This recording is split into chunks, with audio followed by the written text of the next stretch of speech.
Welcome back to the Cardmarket YouTube channel. Today I've brought with me a Mythic Champion and we're gonna watch some Paper Modern gameplay. However, before we get into that, I'd like to remind you that if you're not subscribed yet, please, scroll down there, click the little subscribe icon and also the notification bell so you know when we're uploading.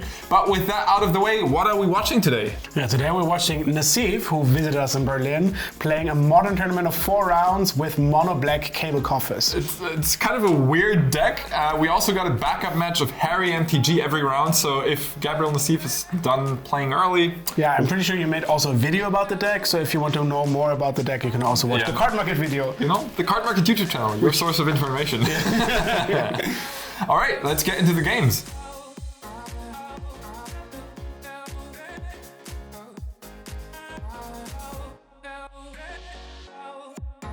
So our first matchup for Gabriel is going to be against Boros Burn. That kind of a mainstay of Modern since forever.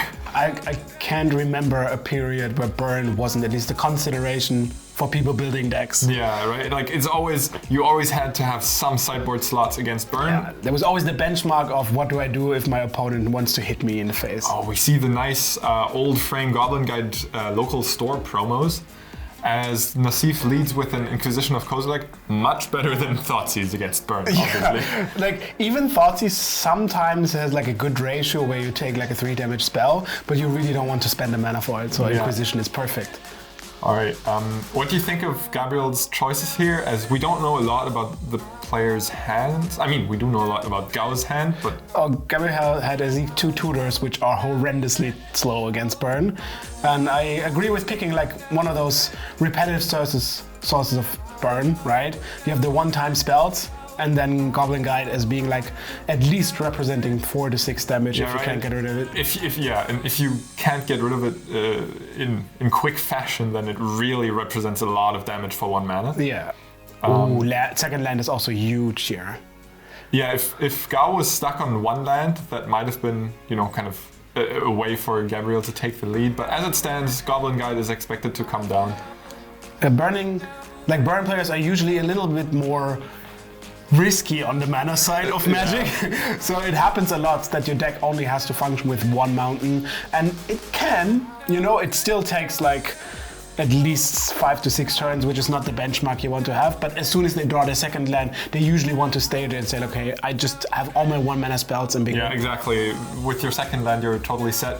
On 1 land, often the Burn players do have a lot of Burn in their hand, but it gives the opponent a lot of time to find life gain or to execute their own game plan. Whereas with 2 lands, you usually empty out your hand pretty quickly.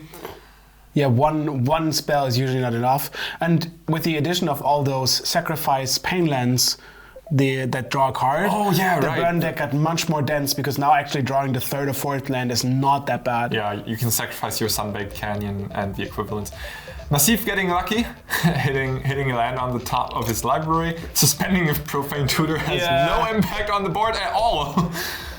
And I'm not quite sure even if it resolves like what your solution to the problem is, because you kind of have to get your life back, and that's not super easy. Yeah, I have to admit, I don't know if Coffers deck, if the Modern deck runs any sources of direct life gain. I'm trying to think. There is the Brutality that drains for 2 if it's played. There's Karn, which gets you maybe something that gets you life, depending on the sideboard, Yeah, right. I mean, Karn can also just shut out your opponent, but... Well, of course, if you get down Karn and then the Lattice, obviously you're hopefully winning. Yeah, I'm dreaming big here for Nassif, generating tons of mana with Orborg. Yeah, with Orborg and Coffers, actually. It could also be just getting Coffers and then trying to block, but Gabriel already at 10 is... Like every spell, you're not very good with interacting spell. You're definitely not good with interacting the top of the library because like you can discard them, but it's not that much. All right, this is an answer to the Goblin Guide. We're making baby steps here, taking care of 1 issue at a time. Reading. Gao's reading. Liliana of the Wave. I've never seen that kind. Yeah, I mean, that used to be a Modern powerhouse, and then Lurrus came along. Yeah, and now it's still debatable whether she's good or not. People are on the edges on this one, but for at least all of those mono black, and also for the black green from Harry we see later, they feature 4 Liliana of the Veil. Yeah, I mean it's kind of a value engine and a way to interact with on multiple angles, attacking cards in hand as well as creatures on the board. There's the third land, which is already a bit dicey. Yeah, almost too many. With Gabriel being on the play, third land might still be okay for Gao because he does have that extra card from being on the draw. There was a consideration to not crack it, as it still makes mana from the Obok. But as we said, the deck plays so few mana sources that actually getting one out of the deck is kind of relevant. Usually in competitive Magic, you're told that deck thinning from fetch lands is not worth it, right? But in this case, it is almost a free advantage, and that Gao's life total doesn't matter at all. There are some matchups where the game goes on for so long, you add up all of those advantages. Like for example, now if your burn average in the deck is maybe like 2.5, right? And when you fetch, it's like 2.47, which is not that big. Yeah. But over a few turns. If you have like 10 turns, it might add up to 1 damage. Yeah. And then, I mean, if your opponent is at 1, you say like, oh. What do you think of not cracking the fetch at all? Or not playing the fetch at all, given the Liliana? Because right now you have to take care of Liliana, otherwise she will just strip that last card from your hand. If you can get rid of all your cards, you definitely have to play it. Yeah, of course, but I think I saw 1 additional Lightning Bolt and a Lightning Helix, but I'm not sure about that. No, there should be a Lightning Helix left. Oh, alongside that Lightning Bolt. Yeah, and that's a bit unfortunate, because now actually Liliana prevents 3, which is the case you want to. Yeah, usually as burn, you want your opponent to interact as little as possible with your game plan because your cards are so uninteractive. Yeah, and so Gao does, he kind of realizes this, that if he lets Liliana stay in play. Yeah, and that hurts a bit because now Gabriel is on 7 or on 4. Yeah. And that's the difference between drawing 1 more card from the deck or not. Oh man, you know what card would be really good right now? Flame Rift. When Cardmarket revealed that card, we set up a situation exactly like that, where the burn player was drawing dead, but then they top decked Flame Rift. Yeah. Oh. I mean, you have Boros Charm, which is like a Rich Man's Flame Rift. Yeah, true. Rich Man's and multicolored Flame Rift, only targeting the opponent. Let's see what Gabriel gets with his Profane Tutor here. Yeah, I think he realizes my deck doesn't really have anything for this situation. This is where he really wants some life gain. I don't even know what that would represent, but it looks okay. We didn't get a glimpse there. No, but I assume that's gonna be the next card played. It could be just the Coffers to make more mana. Either that or Karn. I think he realizes Karn needs to be the way out. Yeah, that's he needs to enact his own game plan at some point, because he probably has 1 or 2 more turns, maybe 3 more turns left, depending on how good Gao's draws are. Deploying a second Liliana is huge! That takes care, so Gao spent his resource taking care of the first Liliana, and now all his efforts are negated by that second Liliana, so this at least... Cling to Dust. Oh, this turn was huge! Yeah. Alright, so what does Cling to Dust do, Toffel? So when you hit a creature, you exile from the graveyard, and then you gain 3 life. But you can also escape it for 5 other cards. That means you have a repetitive source of gaining life. Yeah. So that means every time when you have 5 cards in your graveyard, you're negating one of your 3 damage spells your opponent does. And you have Liliana in play, you even have a fetch land if you really want to. Wow, that Liliana took care of 1 burn spell, the Cling to Dust took care of 1 burn spell. This is the exact opposite of what the burn player wanted to see. Yeah. Suddenly Gabriel was able to interact with his resources or with his game plan.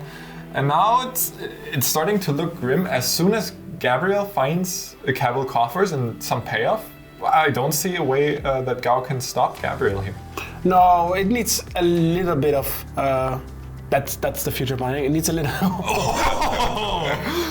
Alright. I mean, we just talked about how... not playing Karn, that's interesting.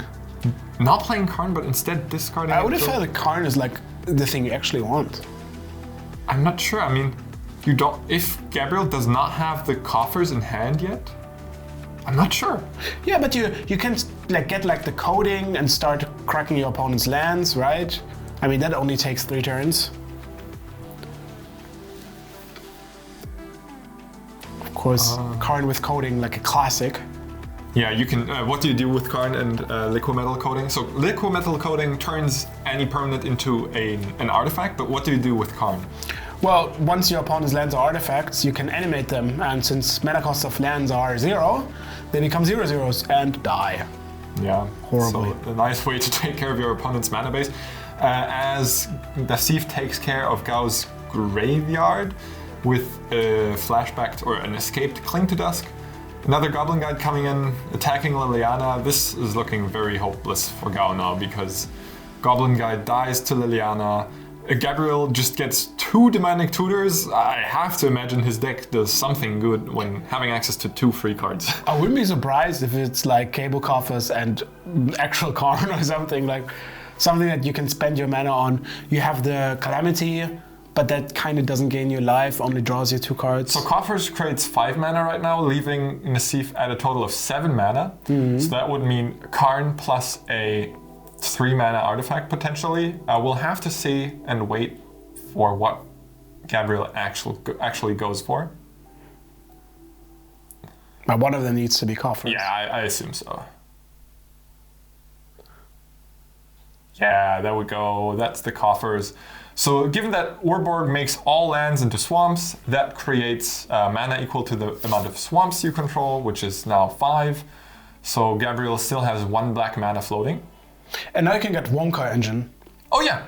Oh no, he decides for the coding.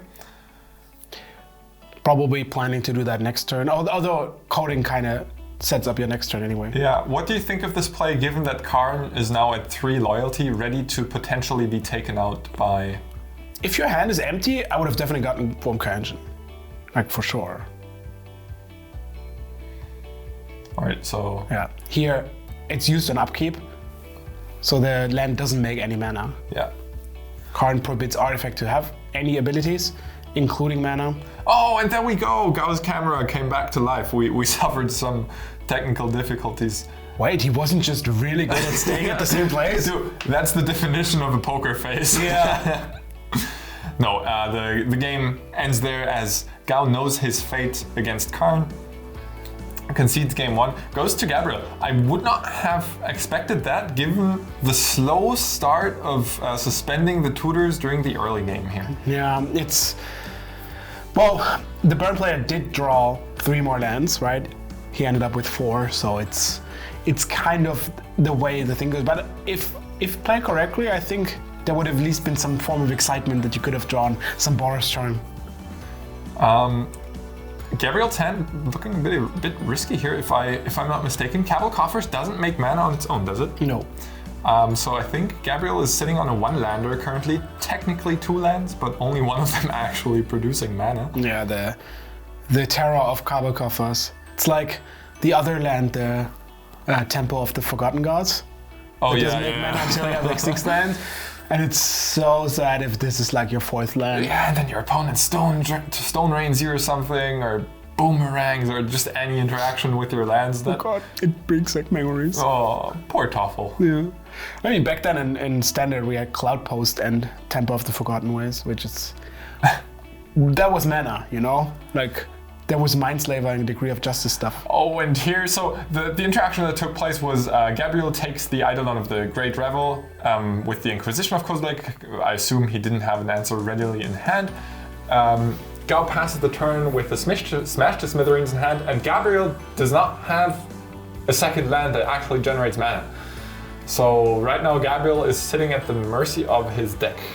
Smash is kind of interesting because I don't think Gab is playing many artifacts besides the sideboard cards.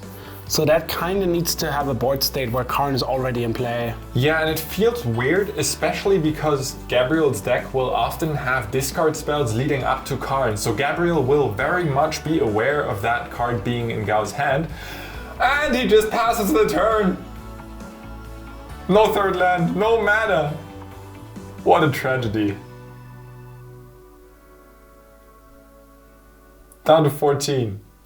So it does happen in real life, right? People always say like online, yeah, like it's rigged. The shuffler is rigged. Yeah, the shuffler is also rigged in real life.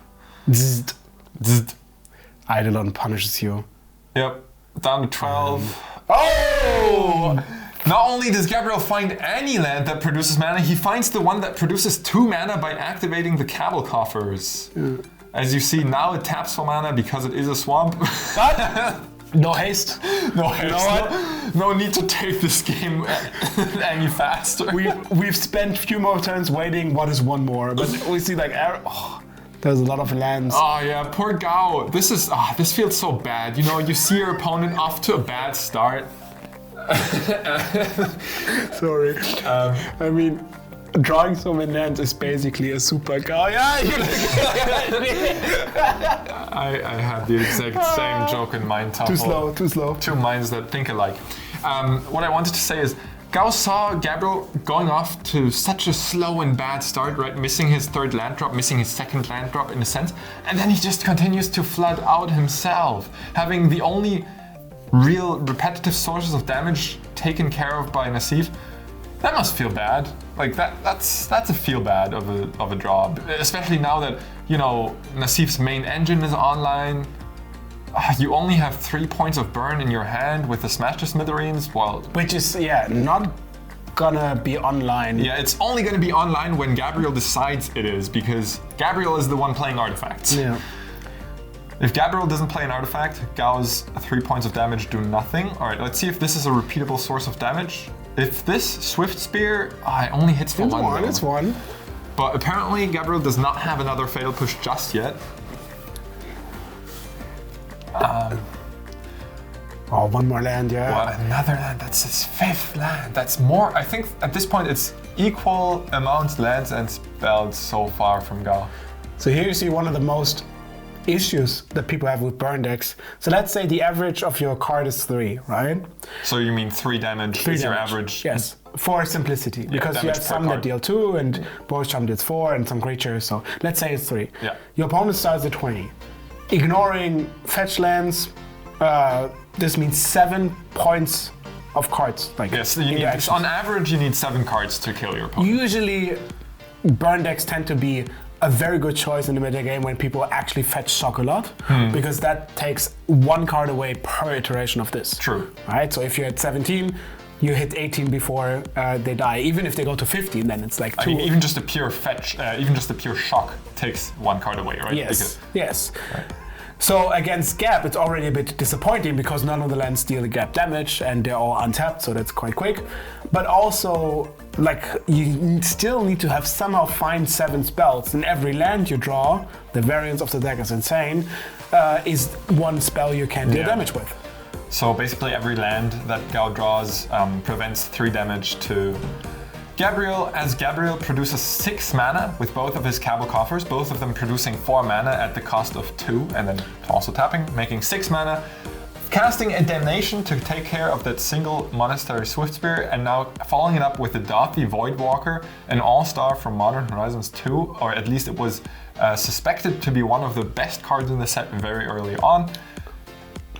Not so strong against burn. I mean, Modern Horizons 2 has some good cards, as we know by now. Yeah. It is probably one of those things where you either have to take so many cards out that you kind of say, like, okay, at least it's a creature. It can't even block, but it at least has the function of maybe stealing a burn spell to kill one of your opponent's creatures. Or, best case, a Lightning Helix. Yeah, or Lightning Helix if you're like really setting that up well. And so it somewhat does something probably better than like a Thoughtseize that you take out, right? Probably. I mean, yeah, Gabriel's deck is filled with not so good cards against burn. I mean, we see all the Profane Tutors being really slow. The Voidwalker staying in says a lot. I also would be surprised, because we know that there's a Wurmka engine in the sideboard, if you figure that your game goes too long with Karn to fetch it, because that's a turn you basically off, you could board in the Wurmka engine. It's really close, right? Because a boarded in Wurmka engine is much less likely to be drawn, right? Because you only have a single one, whereas you have 4 cards, but it's much faster. It's like having one 6 mana Wurmka engine in your main deck, or 4 10 mana Wurmka engines. But in this case, they actually place 4 tutors, so you do negate the ratio a little bit. Oh, right? You're totally right. The Profane, yeah, of course. In that case, I agree with the boarding in even more. All right, and at this point, I would be surprised if Gao can come back from this. Now, even the Cling to Dust making another appearance. Although, all right, Gabriel down to 5, preventing the life gain from Cling to Dust with Skullcrack from Gao. Yeah, let's get eaten by the shadow. Nom Yeah. nom nom nom nom. So at this point, Gabriel would actually rather not have his creatures eaten, have Gao's creatures eaten by the shadow, because, you know, every creature in the graveyard is one more creature to Cling to Yes, Dust. exactly. But then also your shadow is also a creature in the graveyard. True. So that's also a little bit of consideration. It's not much, but that's why you also board in the creature, because you need 3 life at one point in the game.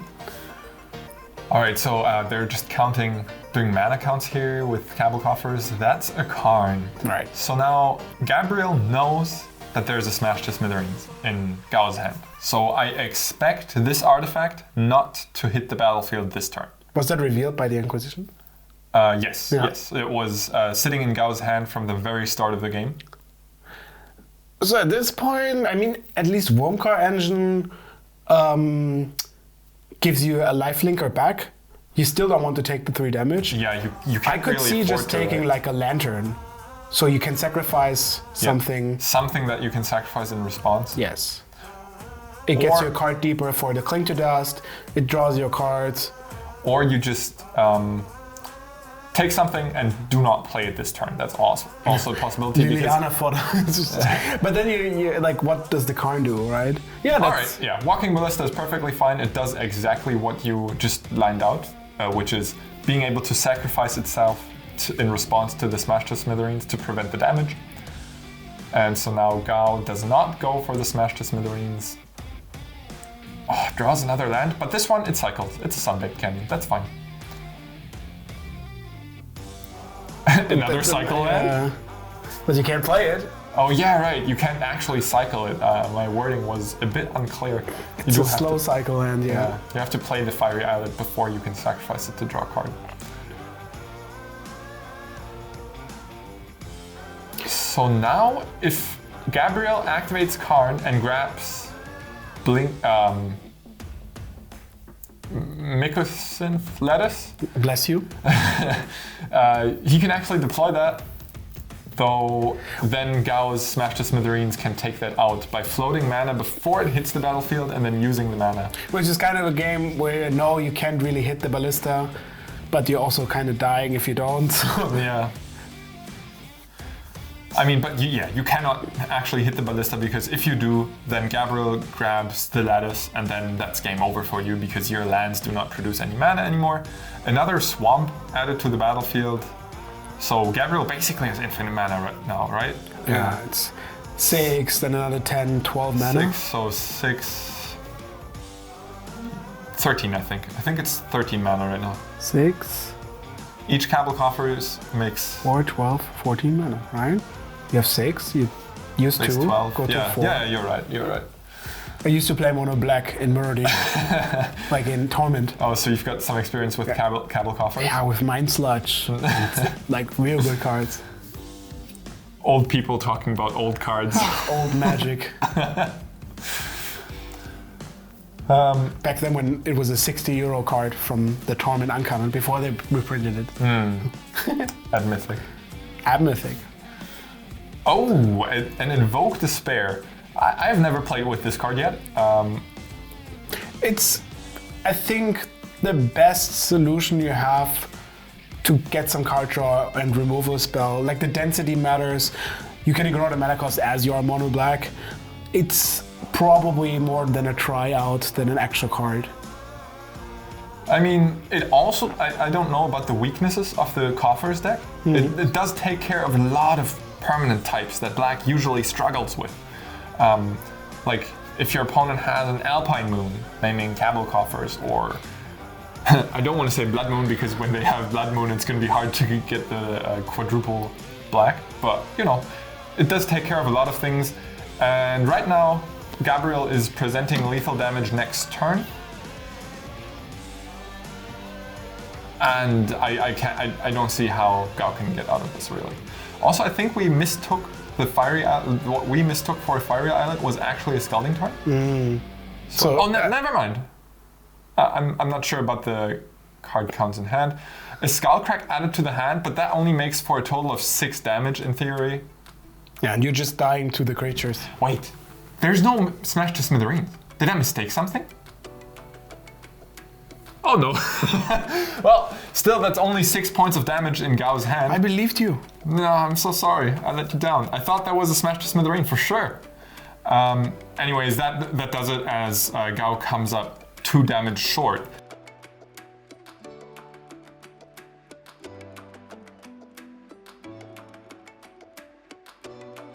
Alright, as we move into the next game, this is our backup match of Harry MTG. You might know him from the Midweek Metagame podcast.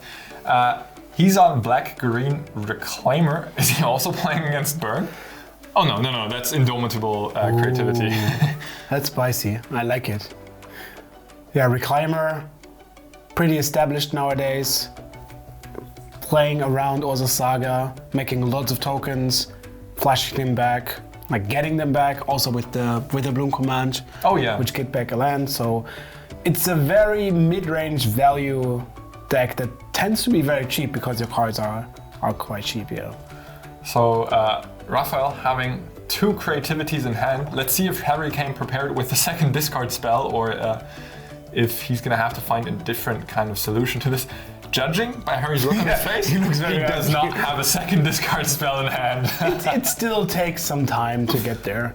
Like, when you have 2 targets and you want to get 2 creatures, you need 5 mana. Yeah. I can see at the point, you usually go for 2 targets because it's safer. As one gets removed, you don't get the interaction.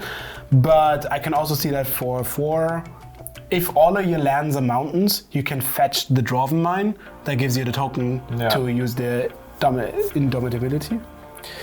And I mean, we played this a lot in Historic, and there you get like Sarah's Avenger, Emissary, I think. I assume in Modern you get cooler stuff. Yeah, I actually faced Carl on the deck some months ago. Also on the Cardmarket YouTube channel. Dude, how many videos are in the Cardmarket? The content is insane. No, but I don't remember what I played, but Carl ran me down with Emrakul. Classic. Classic Carl. Fun deck, classic Carl. Alright, after a bunch of thinking, Harry plays a tapped Treetop Village and passes the turn. So if I'm sitting across Harry, I know that he's just planned out a bunch of turns ahead. Yeah, and Harry's dilemma was probably that there is an Urza Saga in hand, but no 3rd land, meaning that you can kind of gamble on getting the 3rd land to make the tokens. But if you don't, you miss out on the first token, and then on the second one is already turn 4. What do you mean no 3rd land? Because there is clearly a Treetop Village. Yeah, that's tapped. Alright, so you mean he can't create the tokens straight away with the Urza Saga? Yeah, usually your pattern is to first turn discard, second turn Saga, do something, and then 3rd turn make a token. 4th turn also make a token. Yes.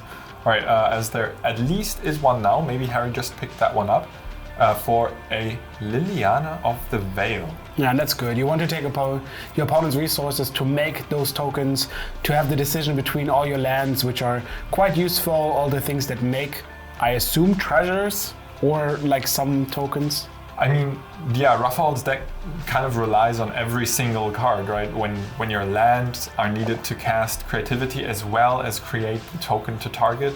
Yeah, sometimes you can have 2 things at the same time. Like in Modern, you can actually fetch for the Dwarven Mine, which is huge. But even if you play like Prismaric Command, for example, that makes the token, but really nothing more. Ooh. There should be enough of those to fetch. Alright, so Raphael's still sitting with a lot of lands in hand, 2 of them being known by Harry. Which is fine, that's why you play those 3 mana cycle lands. Also the new addition in New Capenna for all the other things. Oh yeah, right, Capenna gives us access to all of those. And it's a bit awkward, there is an island in hand, but the island is not a mountain, so that means you cannot use it to actually fetch then the Dwarven Mine. I assume it's gonna get discarded to Liliana. Yeah, the island. This instant. Dwarven Mine, of course, checking for 3 other mountains, is that? Mm-hmm. And if you do have 3 other mountains, it creates a 1/1 dwarf token, which then gets, remorphed by the creativity. Ooh, there's Thoughtseize. Oh, and that's a payoff. There's the Emissary. There's the Emissary. You don't want to draw that one, do you? No. There are ways to cast it. It's like one of the nicer options on your things that you could actually cast. But Emissary alone is somewhat hopeless because usually a lot of the decks have 2 ways. Like if you play it now, you can name Planeswalker. That means Liliana can't get rid of it. But then you might face like a different removal spell that kills the creature. Also, by the time you cast it, that Urza Saga is going to have a bunch of pressure on you, unless Harry decides not to create a token here, but instead deploys the bigger creature this turn, which is a Tarmogoyf. Yeah, it's all about pressure. You don't want to give them too much time to draw into their game plan. So Tarmogoyf is a 4/5? No, 3/4 probably. Land sorcery. Actually 2? I only count land and sorcery. Is there something else? No, I think there's only 2 creativities. It might get bigger once the saga gets in the graveyard for enchantment, but for now it's a 2/3. Which is interesting. I mean, it's not that much bigger than just the saga token. Yeah, the saga token next turn would have also been a 2/2 at the very least. If you make another token, then you could follow up with Tarmogoyf. Maybe there's the anticipation of an instant hitting the graveyard soon. Yeah, I think Harry's idea behind playing the Tarmogoyf is definitely close out the game as quickly as possible at all.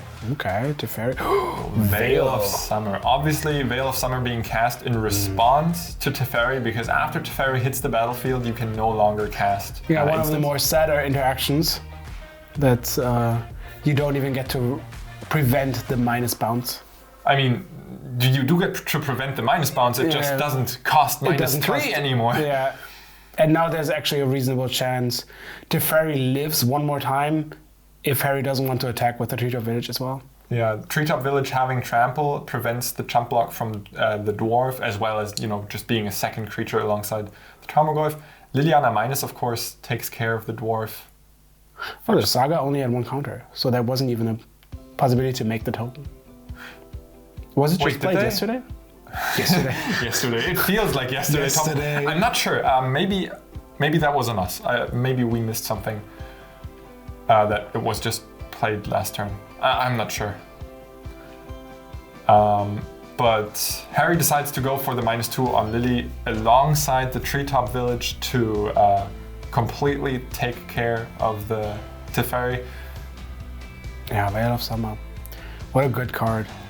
So right now, Raphael is sitting there with 4 lands, but none of his combo pieces. Not a creature, and also no creativity to be found. Well, you do have an emissary, and you're only like 3 lands away from casting it. That's why you play all those tri-lands, and I assume maybe a Sacred Foundry also, like in the background you can see like the Modern Tournament buzzing. Yeah, you can see it. It's a feeling we didn't have in a long time, Toffel. I mean, we're still in the studio recording over, so... True. All right, Raphael trying to figure out his game plan here, maybe also bluffing, having something fancy. Although there was a Supreme Verdict, right? Though Raphael doesn't have double white yet. Yeah. First that, and even if there would have been double white, I don't think right now's the time. You want to at least take one of the saga tokens with if Harry decides to make one now. The problem about the deck, the green-black saga deck, is a little bit that the targets are kind of meh for the saga. Like, you have some Soulguide Lantern, Tormod's Crypt. I don't even know what you also have. Like, I mean, yeah, both of those just kind of shooting yourself in the foot with probably the have a needle and a cage or something. A Shadow Spear. All also right, not very impressive, I have to say. Not great, no. But honestly, if I'm Harry, I'm feeling pretty just sitting on that Lily of the Veil, because at that rate, Raphael will not be able to cast the Emissary, because Lily will just, if you want to make a land drop every turn, then you will have fewer and fewer cards in hand if Harry just ticks up that Lily every turn. Yeah. And the Emissary stays in hand, so there's hope somehow, I guess. Which is weird, because you need to have 2 more lands for the Emissary. Both of them need to be white, which is already a task. But once you play another land, this is your last card left, right? Yeah, so Lily will just hit it. Yeah, it's not looking good. Is there anything you can think of that Raphael does to get out of this? I mean, now is a good time for the Supreme Verdict, I guess. I would assume that the emissary wasn't discarded because actually as a creature it's 1 more damage. But yeah, I mean if the hidden card is creativity, then you can get a token now. If there's I think the hidden card is a Supreme Verdict. The Supreme Verdict, yeah. If there's any form of actual card advantage, I wouldn't know what they would really play. Like you have to at least draw 2 different cards. Maybe they have like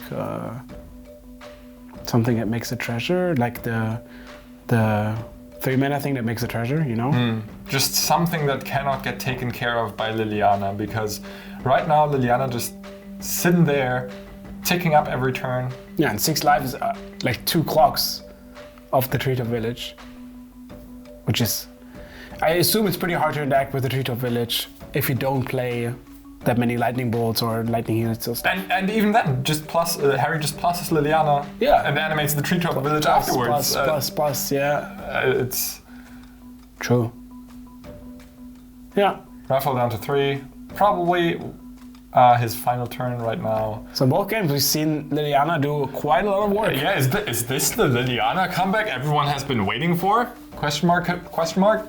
It's a white card? I don't know what, I mean, maybe like a Boseiju can take care of the Treetop Village, but that's... And that looks to be the match as well, assuming that this was game 2 or 3. So 2-0 for Liliana of the Veil. Yeah, our heroes so far are undefeated. Yeah. So yeah, this was round 1. We have a full 4-round tournament lined up. So we still have 3 rounds to go. Exactly. That does it for this video though. While you're still here, if you're still not subscribed and you don't want to miss the next modern video, then, you know, how dare you? Yeah. Just scroll down a little bit, push the subscribe button, and then also ring the bell, because, you know, it helps us know that you like this kind of video. And if you don't, write in the comments why you don't. Write in the comments what we can improve. We'll see you in the next video.